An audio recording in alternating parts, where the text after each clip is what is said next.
حي على الفلاح۔ السلام علیکم ورحمۃ اللہ وبرکاتہ۔ آئیے محبت کے ساتھ درود پاک پڑھ لیں۔ تو چلیے ویڈیو کا آغاز آیت مبارکہ کے ترجمے سے کرتے ہیں۔ اور تیرا پروردگار صاف صاف حکم دے چکا ہے کہ تم اس کے سوا کسی اور کی عبادت نہ کرنا، اور ماں باپ کے ساتھ احسان کرنا۔ اگر تیری موجودگی میں ان میں سے ایک یا دونوں بڑھاپے کو پہنچ جائیں تو ان کے آگے اف تک نہ کہنا، نہ انہیں ڈانٹ ڈپٹ کرنا، بلکہ ان کے ساتھ ادب و احترام سے بات چیت کرنا، اور عاجزی اور محبت کے ساتھ ان کے سامنے تواضع کا بازو پست رکھنا، اور دعا کرتے رہنا کہ اے میرے پروردگار، ان پر ویسا ہی رحم کر جیسا انہوں نے میرے بچپن میں میری پرورش کی ہے۔ اور محترم ویورز، ان آیات میں بڑے دلکش انداز میں بتایا جا رہا ہے کہ انسان کا تعلق اپنے کریم و رحیم پروردگار سے کیسا ہونا چاہیے، اور اپنے ماں باپ، قریبی رشتہ دار اور معاشرہ کے دوسرے افراد کے ساتھ ان کا برتاؤ کیسا ہونا چاہیے۔ اے محبوب، آپ کے رب نے یہ احکام نافذ فرمائے ہیں، جن میں سے پہلا حکم یہ ہے کہ اس وحدہ لا شریک کے سوا کسی کی عبادت نہ کی جائے۔ اس اہم اور عظیم الشان فرمان کے فوراً بعد جو حکم دیا جا رہا ہے وہ ماں باپ کے ساتھ حسن سلوک سے پیش آنے کے متعلق ہے۔ جب ماں باپ جوان ہوں اور اپنی ضروریات کے خود کفیل ہوں، اس وقت تو بچے عموماً ان کے فرما بردار ہوتے ہیں، کیونکہ ان کے دستے نگر ہوتے ہیں۔ لیکن جب بڑھاپا آ جاتا ہے، صحت بگڑنے لگتی ہے، وہ خود روزی کمانے سے قاصر ہو جاتے ہیں اور اولاد کے سہارے کے محتاج ہو جاتے ہیں۔ اس وقت سعادت مند اولاد کا فرض ہے کہ ان کی خدمت گزاری اور دلجوئی کے لیے اپنی کوششیں وقف کر دے۔ اگر مرض طول پکڑ جائے اور ان کا مزاج چڑچڑا ہو جائے اور وہ بات بات پر خفا ہونے لگیں، تو ان حالات میں بھی ان کی ناز برداری میں کوئی کسر نہ اٹھا رکھے، اور خبردار کہیں اکتا کر تیری زبان سے اف تک نہ نکلے، بلکہ اگر اللہ تعالیٰ نے اپنے بوڑھے والدین کی خدمت کا موقع دیا ہے تو اسے غنیمت سمجھ ان کے علاج معالجہ میں ان کو آسائش اور راحت پہنچانے میں ذرا سستی سے کام نہ لے۔ ان سے سخت کلامی مت کر۔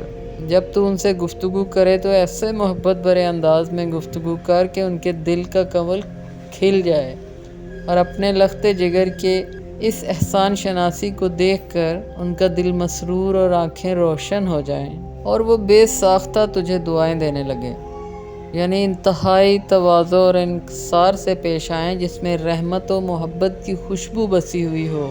اور حقیقت تو یہ ہے کہ انسان یہ سب کچھ بھی اگر بجا لائے تب بھی ان کے احسانات کا بدلہ نہیں چکا سکتا جو ماں باپ نے اپنی اولاد پر کیے ہوتے ہیں۔ ان سے عہدہ برا ہونے اور ان کا حق کے سپاس ادا کرنے کی اگر کوئی صورت ہے تو یہ ہے کہ تو بارگاہ خداوندی میں عجز و نیاز سے ان کی مغفرت و بخشش کے لیے دعائیں مانگتا رہے، اور عرض کرتا رہے کہ اے مولا کریم، انہوں نے مجھے پالا، میری پرورش کی، میرے لیے تکلیفیں برداشت کیں، میں ان کا صلہ دینے سے قاصر ہوں، تو ان پر اپنا در رحمت کشادہ فرما۔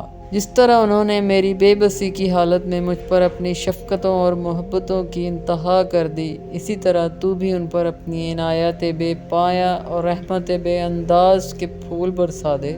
اسی لیے اللہ نے قُلْ رَبِّ ارْحَمْهُمَا كَمَا رَبَّيَانِي صَغِيرًا سے ان کے لیے دعائے مغفرت کرنے کا حکم دیا ہے۔ والدین کے حقوق اور ان سے حسن سلوک کی اہمیت کو جس طرح ان آیات میں بیان فرمایا گیا ہے، اس کے بعد کون ایسا مسلمان ہے جو اپنی عملی زندگی میں اس سے انحراف کرے؟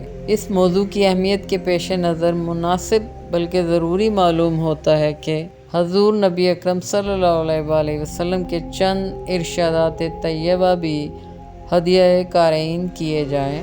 حضرت ابی بکر روایت کرتے ہیں کہ رسول اللہ صلی اللہ علیہ وآلہ وسلم نے ارشاد فرمایا کہ اے صحابہ، کیا میں تمہیں بتاؤں کہ سب سے بڑا گناہ کون سا ہے؟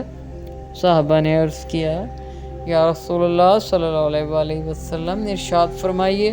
تو حضور صلی اللہ علیہ وآلہ وسلم نے فرمایا، سب سے بڑا گناہ اللہ تعالیٰ کے ساتھ کسی کو شریک بنانا اور اپنے والدین کی نافرمانی کرنا ہے۔ آخر میں ایک مرتبہ پھر بتاتا چلوں، تمہارے دلوں میں اپنے والدین کے لیے اطاعت و فرما برداری کے جو جذبات ہیں، یا ان سے دل ہی دل میں جو نفرت، تھکاوٹ یا اکتاہٹ تم محسوس کرتے ہو، تمہارا رب ان سے خوب واقف ہے۔